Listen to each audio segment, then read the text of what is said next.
Stephanie McMahon calls Vince McMahon his own worst enemy. Plus, WWE has significant interest in another AAA star. And could Seth Rollins' WWE faction be growing? We'll talk about 2 stars being considered, and it's all in the Cultaholic Wrestling news right now.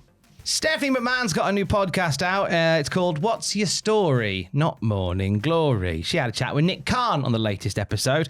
And, of course, the subject of Vince McMahon came up. They talk a lot about perseverance in the chat with Steph and Nick. And Stephanie relates it to how her father, Vince McMahon, survived an abusive environment when he was growing up and how it shaped his mentality. She said his mindset was if he could survive, he won. So just surviving was winning, and it still is winning for him today. And I don't know how you can ever beat someone at the end of the day if all they need to do is survive to win. They did go into they didn't go into that much sort of more on Vince. They were very much avoiding talking about Vince where they could. But Nick Khan credited him for being an empire builder, which Stephanie agreed, adding, no one can take that away from him, no matter what, including himself, who is probably his biggest nemesis. There's a lot said in very little from Stephanie McMahon in those bits when she talks about her dad. Media trained, aren't they? Yeah. They know what they're doing. And you know what? It's understandable that while the civil suit is continuing, it makes sense that they wouldn't want to talk about him.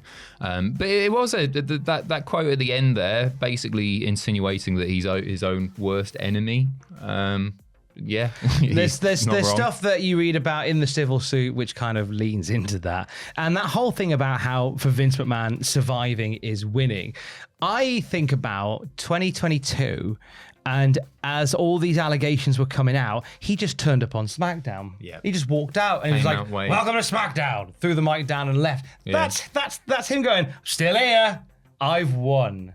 Yeah, that's exactly. Isn't it? No, that's a really, really good example. Yeah, he just started popping up, going, "Then now together forever," and that would be it. It was just him making a point. Yeah, I'm still here. Out. Yeah, I'm surviving. Yeah, you're right. I'm winning. The whole interview is out now. Stephanie McMahon speaking to Nick Khan in her new podcast, Watch Your Story. It feels like Stephanie McMahon is just interviewing all her mates, as opposed to other people and captains of industry. I'm hoping she gets a milkman on next week.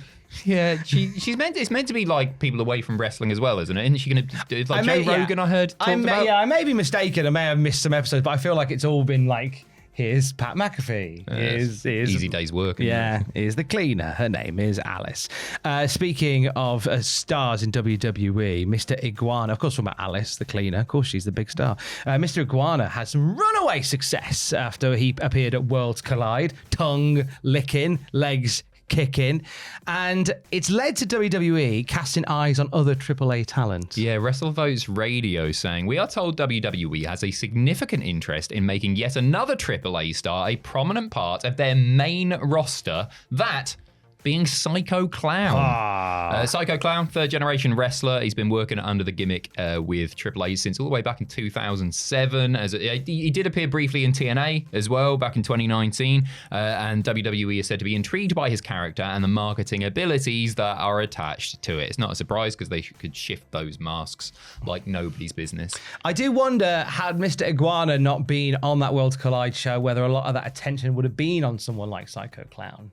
More so.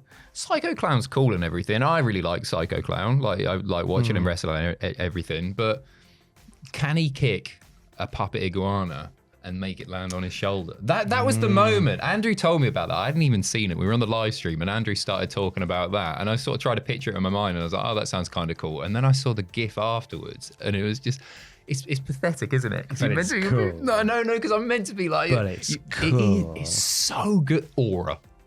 Absolute aura. And Psycho Clown as well, who WWE have significant interest in. Oh yeah, sorry, God, no, we've done that. We're wankers. If only Psycho Clown could kick an iguana onto his shoulders. He's cool, right? Then let's talk about Psycho Clown. Cold Tuesday night in Stoke. Did they never marketed like doink masks, did they? Back in the day? No. They missed a trick there. I had the Hasbro with the hair. It had real hair. Not real hair, but it had hair. But I don't think they marketed that. Admittedly, he was a heel for a lot of his run. Anyway, sorry, Psycho Clown, good wrestler, good guy, can't kick an iguana, not as good as Matt Bourne. See you later. All right. And that's our breakdown of Psycho Clown. SummerSlam is on the horizon. Damian Priest. Boy, this boy's a trooper. What a guy. What a guy. What a guy. Fightful reporting that despite everything that he's gone through, some very physical matches with Drew McIntyre and the fact that he is super beat up, he is very much just soldiering on. They say Damian Priest worked banged up during a lot of the feud with McIntyre, but specifically sustained some injuries that he worked through. Several WWE sources spoke well of Priest doing that and noted that working through SummerSlam seemed to be important to him as it's a home game for him. Sources familiar with creative pitches claimed that he's supposed to be figured into the creative for that show significantly as to appropriately feature him. Fair play to the guy, because those matches, they did not hold back in any way. Obviously, the very notable bump that they took, what was that, a couple of months ago now? Bonkers stuff. And yeah, he's just cracked on with it. That, it's cool that he's being spoken about by the vast majority of the fandom in such a positive way now, because initially I was like, man, I don't see this guy as the main eventer. He's got the briefcase. They don't know what to do with him because he's had that forever now. Cash in, awesome, really good cash in. And then he just grew and grew as world champion. I think he became a really believable, excellent world champion. And now he's one of the top guys. Fair play. And it's just down to hard work. He is absolutely grafted for it as well. And so the next time that world title run comes around, I think he'll be a much stronger champion for it as well. Agreed. You got to go away to come back again, haven't you?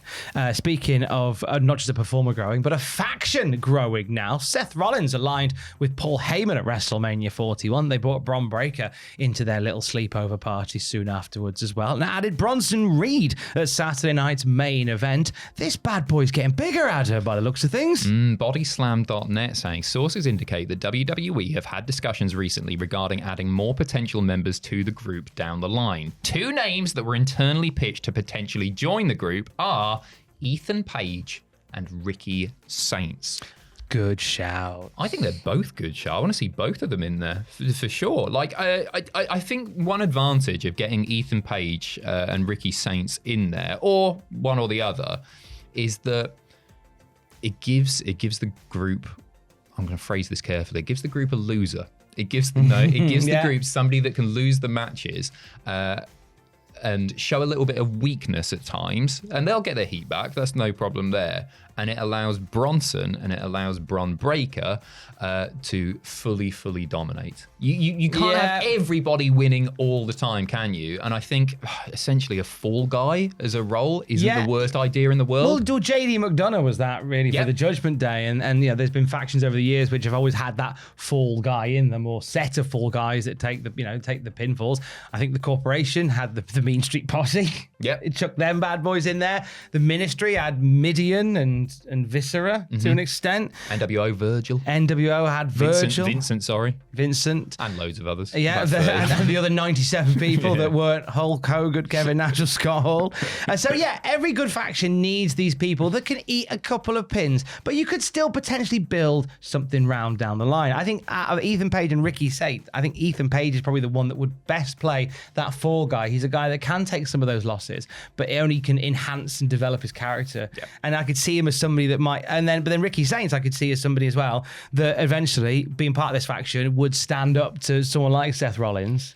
It's the Nation of Domination thing with The Rock. People have called him The Rock. Ross called him The Rock for a long time, didn't he, as well? Yeah. But yeah, it really is. Does he outgrow the faction? Does he organically get over and then become the leader eventually, like Nation of Domination? I think if he does, I think that shows the success of the faction. Yeah, 100%. Because the things that come out of a faction is you want to create some compelling storylines and put people together that may not necessarily have the gravitas yet, or the in-ring miles titles yet.